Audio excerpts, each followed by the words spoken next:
Good morning, class. The aviation decision aid I'd like to discuss are METARs and TAFs. METAR is a terminal aerodrome report. And this is the actual current report as an observation. The TAF, or terminal aerodrome forecast, as you can see here, is a forecast. So you can be looking at this for future weather. And here, I'll show you how to find these. Go up to products here. Click on your METAR and TAF data. Now you need to identify what area you're looking at. So since I'm in Pennsylvania right now, I'm going to put the airport of Philadelphia in here, which is KPHL. And I'm going to load it up. I'm going to load up METARs and TAFs together by clicking that.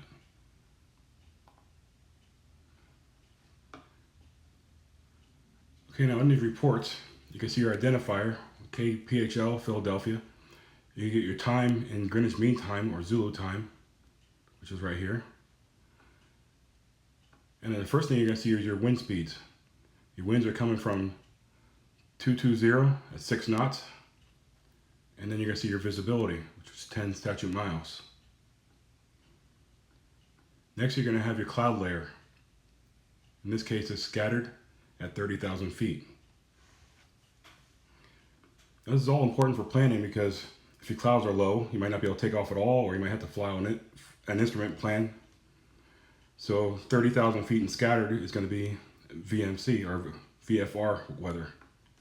So you can fly with visual flight rules. I'm a private pilot, so I've used these before. It has been a little while, but I do remember these a bit. Okay, next you're going to have your temperature and dew points. Temperature 27 degrees, dew point 8. And the reason this is important because if these two numbers are close together, you're going to have a lot of condensation in the air, in which case you'll have clouds and you could have fog. So it's very important for your visibility. Next thing you're going to see here is your altimeter setting. Altimeter 3014. And the reason this is important is because your altimeter will not read correctly if it's not set correctly. As you're flying along, your pressure changes will affect your altimeter. So you'll be given these as you're flying along with air traffic control, and that'll keep your altimeter correct. So you're flying at the height that you think you are. If you look over here, you got your sea level pressure.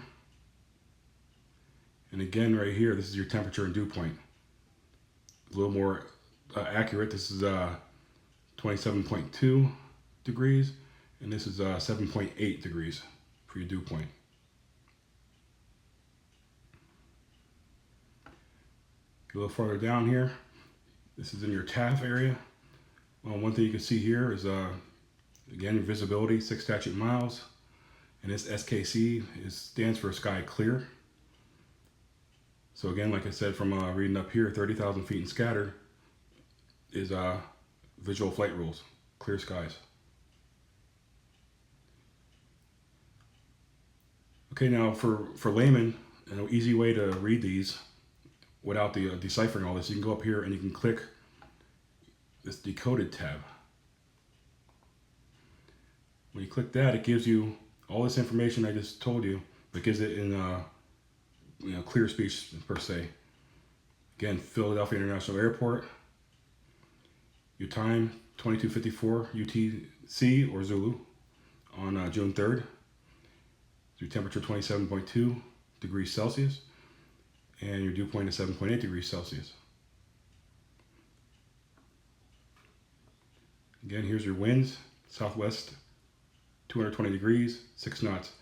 Now these winds are very important because for takeoff and landings, you need to be able to determine your crosswinds, your tailwinds, and when you're flying cross country, you also need to be able to determine things like drifting and that kind of thing.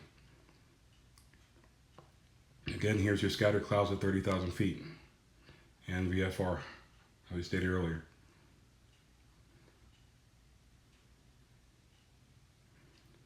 Now the TAF, as I said earlier, it's a forecast. So if you look over here, you get your forecast period, which in this case is 2100 Zulu. on the 3rd of January to 1400 Zulu on the 4th of June, not January, on the 4th of June, Wednesday. So you could use these forecasts to make plans for when you're flying cross country or flying longer distances. These reports are accurate within 5 miles of the airport.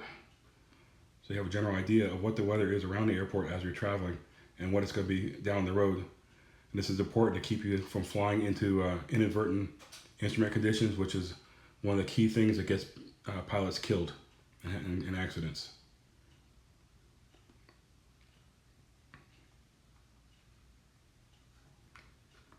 And again, if you want to practice decoding this yourself, you can just click on the tab. And after you do this all the time, you get pretty used to deciphering what these mean.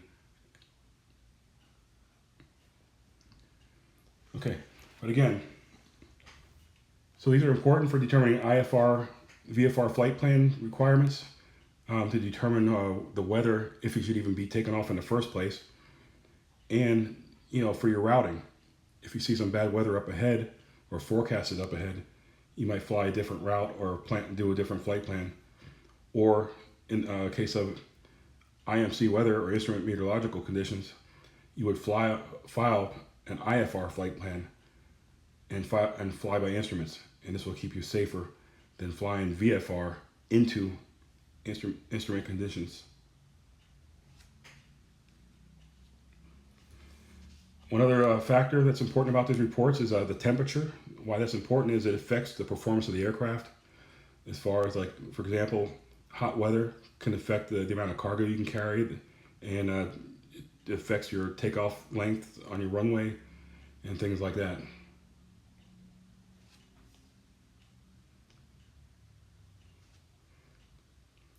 Okay, so that's about all I have to say about the TAFs and the METARs.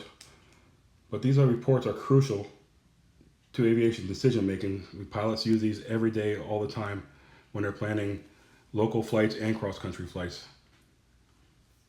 So this is a good place to get them and a good place to learn them. Thank you for listening and have a great day.